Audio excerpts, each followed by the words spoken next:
امریکہ Panama canal پر قبضہ کیوں کرنا چاہتا ہے؟ کیا امریکہ پاناما پر حملہ کرنے والا ہے؟ پیارے ساتھیوں، پاناما کینال دنیا کا وہ عظیم انجینئرنگ منصوبہ ہے جس نے بحر قیانوس اور بحر الکاہل کے درمیان فاصلوں کو سمیٹ کر رکھ دیا ہے اور عالمی تجارت کا نقشہ بدل دیا ہے۔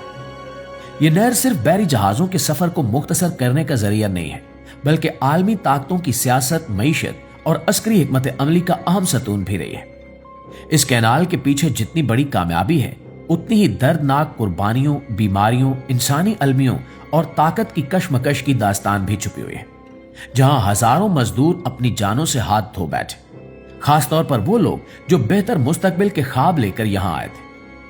پاناما سے نہر گزارنے کا خیال کوئی نیا نہیں تھا، بلکہ اس کی جڑیں 16ویں صدی تک جاتی ہیں، جب ہسپانوی حکمرانوں نے سمندری راستوں کو مختصر کرنے پر غور کیا، مگر اس وقت محدود ٹیکنالوجی اس خواب کو حقیقت میں بدلنے سے قاصر تھی۔ 19ویں صدی میں جب انجینئرنگ کی دنیا میں ترقی ہوئی تو اس منصوبے نے دوبارہ جان پکڑی۔ فرانس کے مشہور انجینئر فرڈینانڈ ڈی لیسپس جو سویز کینال بنا چکے تھے، انہوں نے اعتماد کے ساتھ پاناما میں بھی سمندر کی سطح پر نہر بنانے کا آغاز کیا، مگر وہ یہاں کے خطرناک جغرافیے، شدید بارشوں اور جان لیوا بیماریوں کا درست اندازہ نہ لگا سکے۔ فرانسیسی دور میں حالات نہایت خوفناک تھے۔ ملیریا اور پیلا بخار دونوں بیماریاں عام تھیں، رہائش ناقص تھی اور طبی سہولیات نہ ہونے کے برابر تھی۔ اندازوں کے مطابق 22,000 کے قریب مزدور اس دوران لقمہ اجل بنے۔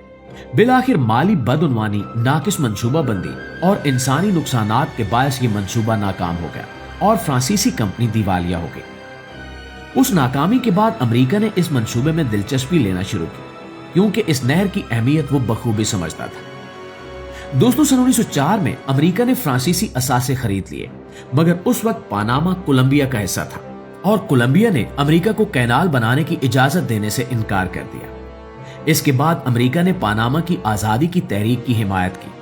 سن 1903 میں پاناما آزاد ہوا اور فوراً ہی ایک معاہدے کے تحت امریکہ کو کینال زون پر مکمل کنٹرول مل گیا۔ یہ معاہدہ بعد میں پاناما کے لیے طویل ناراضگی اور احتجاج کا سبب بنا۔ امریکی انجینئرز نے منصوبے کو از سے نو ڈیزائن کیا اور ساتھ ہی صحت کے شعبے میں انقلابی اقدامات کیے گئے۔ مچھروں کے خاتمے پر توجہ دی گئی اور جدید اسپتال قائم کیے گئے۔ اس کے باوجود تعمیر کے دوران حادثات اور سخت محنت کے باعث 5,000 سے زائد افراد جان سے گئے۔ دنیا بھر سے آئے ہوئے مزدور اور خاص طور پر کیریبین کے لوگ ناقابل تصور حالات میں کام کرتے رہے۔ کینال کی تعمیر نے ماحول کو بھی یکسر بدل دیا۔ گیٹن جھیل کی تعمیر کے لیے پورے گاؤں کے گاؤں ڈبو دیے گئے اور قدرتی نظام تبدیل ہو گئے۔ سن 1914 میں یہ کینال مکمل ہوئی اور امریکہ نے اسے نہ صرف تجارتی بلکہ عسکری مقاصد کے لیے بھی استعمال کیا۔ اس نہر کے ذریعے امریکی بحریہ کو ایک سمندر سے دوسرے سمندر تک فوری رسائی حاصل ہو گئی، جو اس کی عالمی طاقت کا بڑا ذریعہ بنی۔ وقت گزرنے کے ساتھ پاناما کے عوام میں احساس محرومی بڑھتا گیا۔ انہیں محسوس ہوتا تھا کہ ان کے ملک میں موجود سب سے قیمتی اثاثہ کسی اور کے قبضے میں ہے۔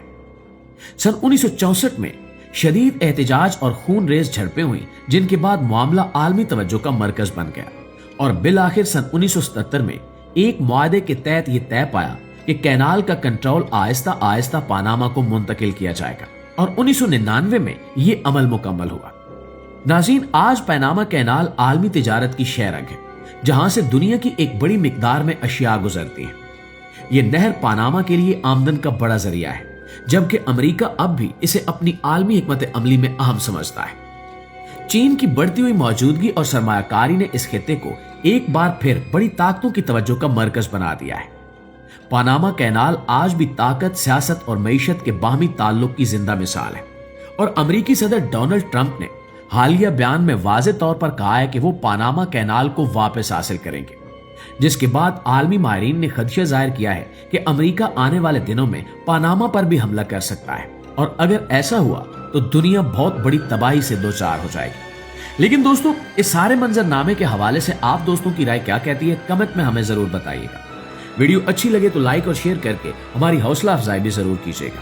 انشاءاللہ آپ کی خدمت میں حاضر ہوتے ہیں ایک نئی ویڈیو کے ساتھ۔ تب تک اپنا ڈھیر سارا خیال رکھیے۔ اللہ نگہبان۔